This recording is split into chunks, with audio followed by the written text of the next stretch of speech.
commencer, je vais un peu présenter la tribune.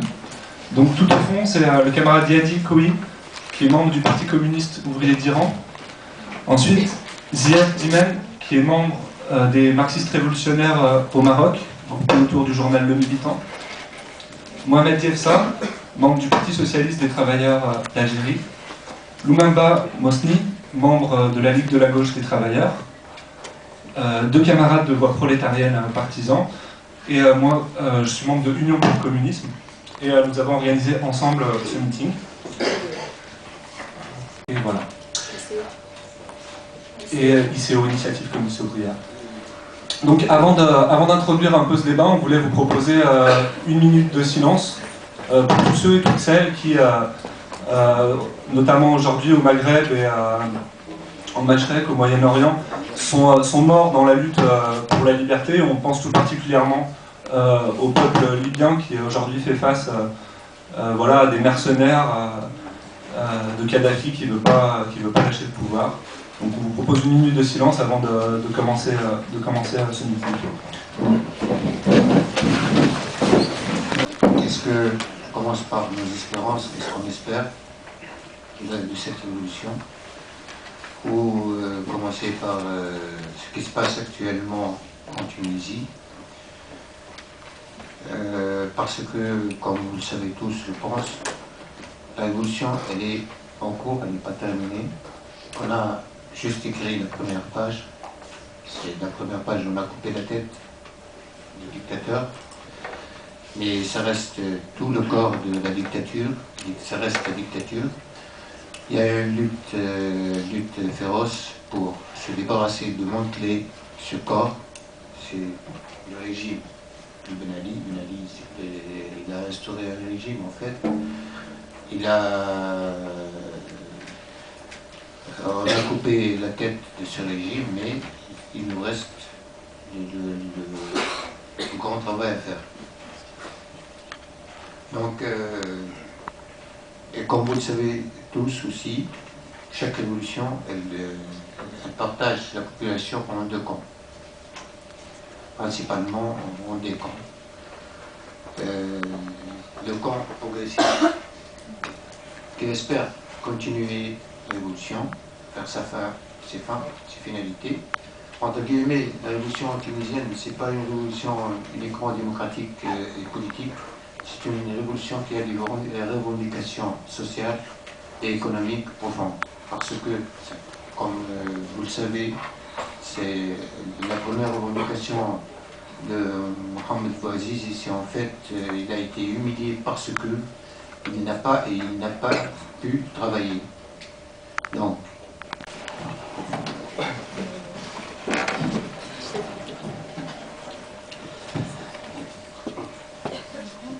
bon, je vais vous parler d'Algérie, je pense que vous connaissez un peu. Il y a plein de questions qu'on peut aborder dans le débat, mais bon, je vais essayer de répondre peut-être à la question que vous attendez pour que la mayonnaise ne prenne pas. En fait, en Algérie, depuis plus de 30 ans, il y a eu des mouvements sociaux importants, des émeutes, des mouvements syndicaux, des grèves, etc.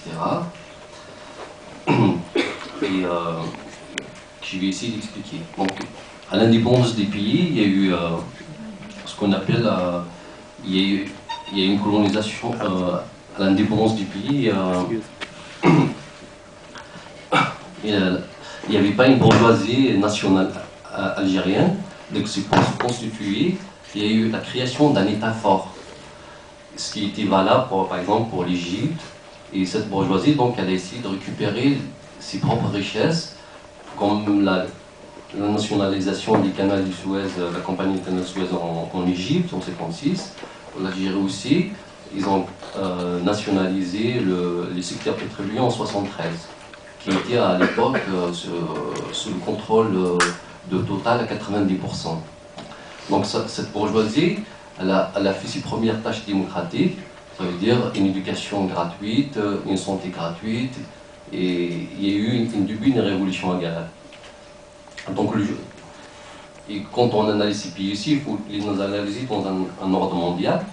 à la fin des années 70, début des années 80, le triomphe du libéralisme qui a commencé à souffler sur le système mondial s'est répercuté aussi dans ses propres pays. Donc il y a début de libéralisation, je veux dire, tous les acquis du mouvement national, ils commençaient à être remis en cause, comme ça a été en Occident par exemple, les acquis du mouvement ouvrier. Ça commençait donc il y a eu plusieurs... L'État a commencé à se désintéresser du secteur public, à remettre en cause tout ce qui a été fait auparavant. Merci d'être là. Alors moi je vais essayer de parler à propos du Maroc.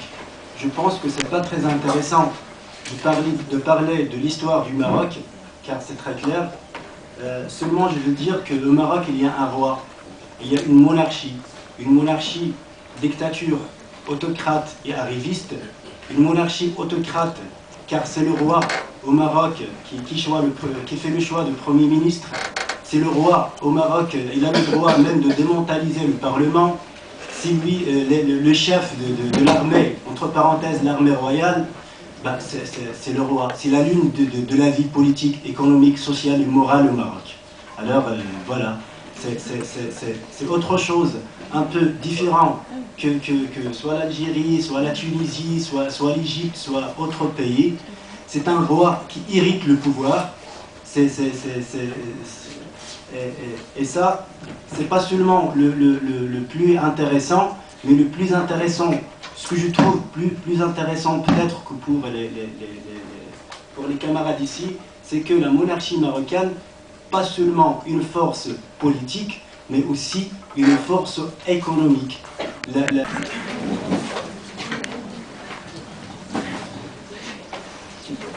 Bonsoir camarades. Merci d'être venu. Moi je parle pas bien français, excusez-moi déjà. J'interviens au nom du Parti communiste ouvrier de l'Iran et au nom du Parti communiste ouvrier de l'Iran, je salue le peuple égyptien, tunisien, marocain, libyen en particulier, pour entrer dans cette merveilleuse mouvement de révolution pour le pain et la liberté.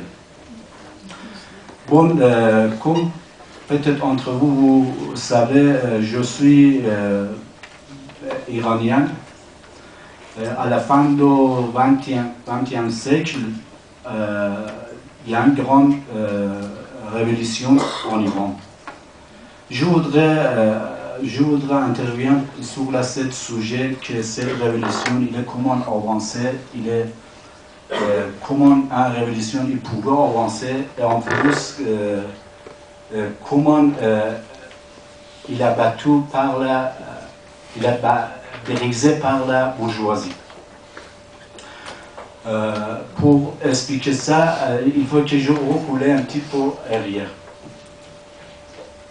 Bon, l'année 1964, la monarchie iranienne est venue devant la télé. Il a dit voilà, c'est une révolution blanche. Révolution blanche, ça veut dire qu'il n'est pas rouge. Blanche. Bon, avant cette date, le peuple iranien, le peuple iranien qui habitait dans un petit village, une petite ville, il est venu vers une grande ville pour travailler dans une usine. Ceux qui entrent dans la ville, ils entrent. Ceux qui ne pouvaient pas entrer dans une ville, ils restaient autour de grandes villes qu'on dit banlieue. Vous savez, pour vivre, il faut avoir l'électricité, il faut avoir de l'eau, il faut avoir un hôpital, il faut avoir une école, mais il n'y a rien d'autre. Doucement, ils voudraient préparer une cabane, un 4 murs et un toit, pour vivre. Et de l'autre côté, police et gendarmes, et avec Bordizel, ils viennent détruire ce qu'ils construisent. Ils viennent détruire. Et quelquefois, cette mouvement, il construit les baraques et maisons, police, gendarmes, et avec bord diesel, ils viennent détruire. Après, ils sont décidés de rester devant la mairie iranienne, équivalent de Shahrdari iranien. Pour le premier coup, ils sont décidés de prendre une grande photo de Shah avec un slogan « Vive Shah » pour rester devant la gendarmerie, mais ça ne marche pas. Tout de suite, ils ont jeté au slogan et ils parlent avec sa bouche, voilà, mot Shah. Ça commence partout, mouvement de l'université étudiante aussi, venus dans ce mouvement de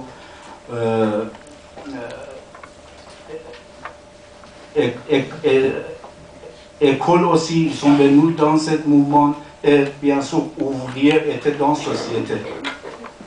Ils sont venus dans ce mouvement. Bon,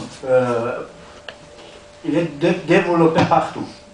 Cette révolution est développée partout. Le premier coup de régime Shah, il est ouvert fou sur la révolution. Il est tué, il est arrestation, beaucoup de gens. Et ça ne marche pas encore. La révolution, il avance. Il ne reste pas derrière de cette barrage, il avance. Et Shah, il est venu devant la télé, il voudrait mettre un barrage devant la révolution. Il est venu devant la télé, il a dit, écoute, moi j'ai entendu votre révolution, je voudrais faire quelque chose pour vous. Il a changé son premier ministre qui était 13 ans dans le pouvoir. Il a changé, il mettait quelqu'un d'autre. Et encore demain matin, les manifestations iraniennes, les mouvements de révolution, ils sont descendus dans la rue. Il a dit, écoute, en politiquement, il faut que tout dégage, c'est fini tout. On est là, il faut que tout dégage.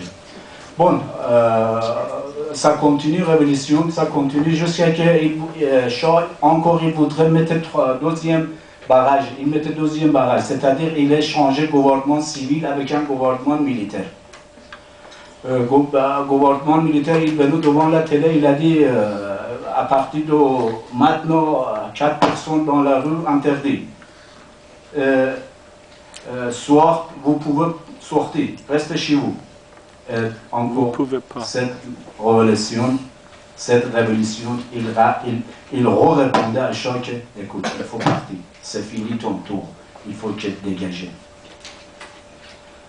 Voilà, dernier barrage que Shah il a mis devant cette révolution était Bakhtiar. Bakhtiar était ancien membre de l'opposition. Encore Shapur Bakhtiar. Encore révolution, il a descendu dans la rue pour le fort, il répondait à Shah, écoute, il faut dégager, c'est fini ton tour, dégage.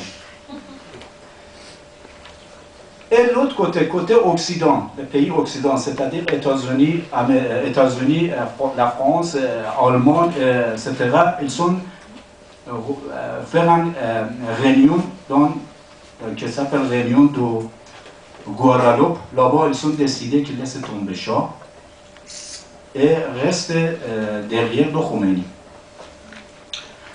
Pourquoi? Parce que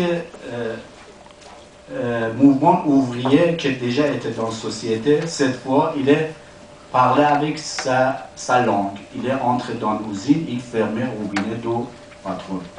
Avec une revendication très claire. On ne donne pas patron pour la machine militaire de Shah. On ne donne pas patron pour les États-Unis parce qu'il y a impérialisme. Ils ne donnent pas patron pour Israël parce qu'ils tapaient sur la peau palestinienne. Et on ne donne pas patron pour la Corée de l'Afrique du Sud parce que il y a un régime apartheid. C'est qu'il y a une revendication très, au niveau de l'Iran très politique et au niveau de l'international très politique. Bon, ils ont décidé, ils ont rendu Khomeini, ils mettent Khomeini devant la scène de révolution de l'Iran et un petit peu maquillage de politique de Khomeini, BBC, Pars News, CNN, Spiegel, ils mettent le microphone devant la Khomeini. Khomeini il a parlé que voilà, communistes, ils sont libres. Déjà, nous sommes là, on ne gouverne pas, on reste dans le Vatican de l'Iran. Les femmes, ils sont libres. Voilà. Cette barrage, il répond. Bien connaissait bourgeoisie internationale, il trouvait quelqu'un qui il était iranien, Made in Iran, quelqu'un qui cassait la révolution de l'Iran. Cette barrage, il a répondu.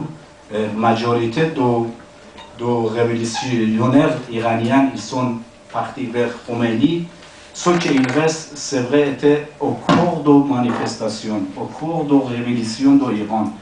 Ils n'en étaient pas beaucoup. Mais pas lâché. L'année 1978, Khomeini, il est venu en Iran avec Boeing, je ne sais pas, Airbus français, il est venu en Iran. Voilà, c'est le même problème. Et après, dans les médias, ils ont dit que voilà, c'est la révolution, il a gagné. Il y a une date, 1978, c'est une date de gagner de révolution, mais ce n'est pas vrai. Date de Khomeini n'était pas le résultat de cette révolution. Khomeini était un barrage pour casser cette révolution. À partir de 1979 jusqu'à 1981, 12 ans, la révolution de l'Iran, le cours de la révolution de l'Iran était dans la rue. Il était dans Sanandaj, était dans le Kurdistan de l'Iran, il était dans le nord, en Moul, il était dans le cours de Téhéran. Il était devant ce mouvement et il a battu. Il a battu. Il a cassé cette révolution 12 ans après. C'est-à-dire ces 12 ans, Khomeini, il a donné une time pour la bourgeoisie iranienne et internationale pour qu'elle reconstruise son machine. Parce que la machine de bourgeoisie, il était abîmé à cause de la révolution. Son savoir était abîmé, était supprimé. Savoir, ça veut dire service secret. Et son militaire, il était supprimé. Toutes les bases militaires étaient dans la main de révolutionnaires. Et médias, radio, télévision étaient dans la main de révolutionnaires. Voilà. Maintenant, 32 ans que nous vivons dans le régime islamique. 32 ans nous vivons dans le régime islamique. 32 ans abattus, 32 ans tués, 32 ans de massacres, 32 ans d'apartheid sexuel, 32 ans de viol dans la prison. Jusqu'à l'année 1900.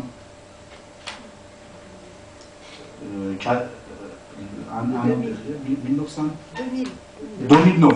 Juin 2009, les Iraniens, ils sont trouvés un trou. Ils sont descendus dans la rue. Quel trou? Il y a une photo des actions. Vous savez très bien. Faute de les actions partout, c'est pas pour l'Iran. Même ici aussi français, il y a un taralog. Taralog, comment ça s'appelle taralog? Tricher. Tricher pour la tricherie. tricherie. Il y en a tricherie dans toutes les actions, tout le vote. Il y en a tricherie particulière en Iran. Ils sont descendus dans la rue. Pour le Mercoud, étaient sur la surveillance de Moussali, vous connaissez peut-être Karoubi, pour que, comment ça s'appelle, pour être sécurité un petit peu. Et après, quelques semaines après, quand la révolution il a avancé, ça y est, doucement, il jette Khomeini dehors et il prend il est debout sur son pied. Il parlait que Khomeini était une petite sécurité pour nous. Moussavi était une petite sécurité pour nous. Notre point à vous, c'est la dictature de l'Iran. Il faut qu'il dégage la dictature de l'Iran. Mort dictature de l'Iran, mort Khomeini. Cette mouvement, ça commence presque un an et quelques, je ne sais pas exactement. Et après, comme d'habitude, ils sont tirés sur la manifestation et beaucoup d'arrestations et viols dans la prison et pendant dans la prison et fusillés dans la prison.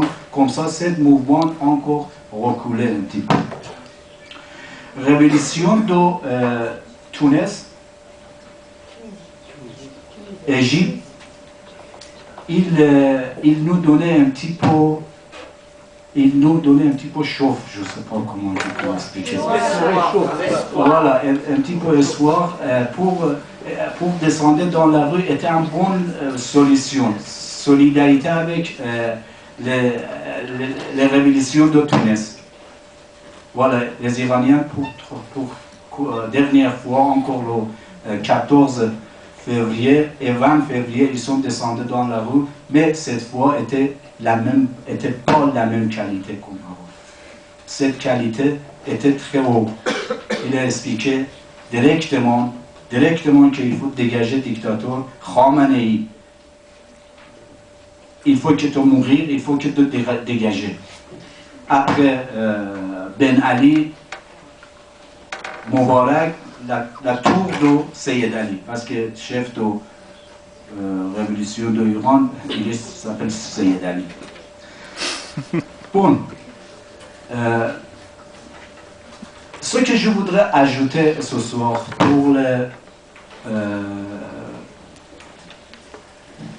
pour moi, je voudrais ajouter, je voudrais dire que nous avons, après 32 ans de guerre et reculé et avancé, quelques revendications. Nous avons quelques revendications. Pour le prochain gouvernement de l'Iran. Si le mouvement de révolution de l'Iran ne tombe pas dans le scénario noir, s'il ne tombe pas dans le scénario noir, le prochain gouvernement de l'Iran, soit gauche, soit droite, il faut qu'il accepte cette revendication. Cette revendication comme quelqu'un qui voudrait aller à la montagne. Pour quelqu'un qui voudrait aller à la montagne, il mettait un coulon, après il attachait le corps, il allait un petit peu là-haut, il mettait encore deuxième, il attachait le corps, et encore. Pourquoi il mettait cette colonne? Pour que si un colonne, il est lâché, deuxième, il prend lui, il ne jette pas chute. Voilà. Cette revendication, ça veut dire quoi? Ça veut dire séparation entre gouvernement et État. On dit sécularisme, équivalent de laïcité. Entre gouvernement et la religion. Ça veut dire sécurité, c'est laïcité. Équivalent de sécularisme. Sécularisme, ce n'est pas justement séparation entre État et religion. C'est pas séparation dans la société aussi. Ça veut dire couper la main de religion, ne laisser pas toucher, par exemple, dans dans le fête de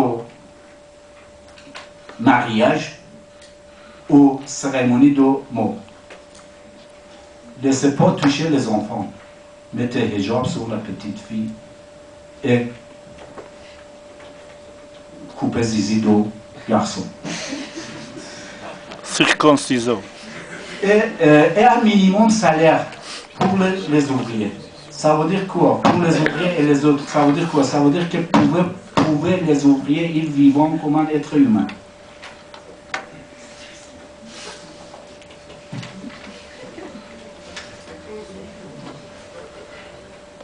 Et supprimer la peine de mort.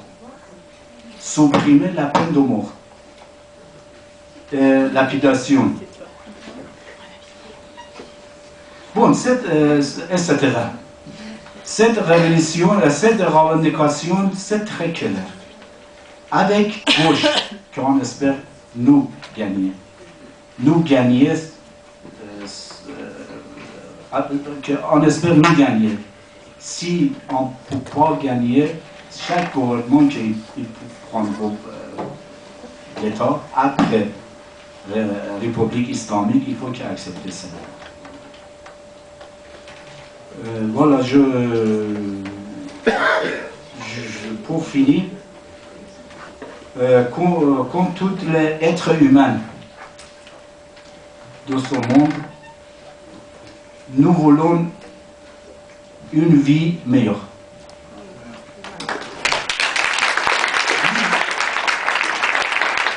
Vive révolution et vive révolution pour le pain et pour la liberté. Vive l'Afrique.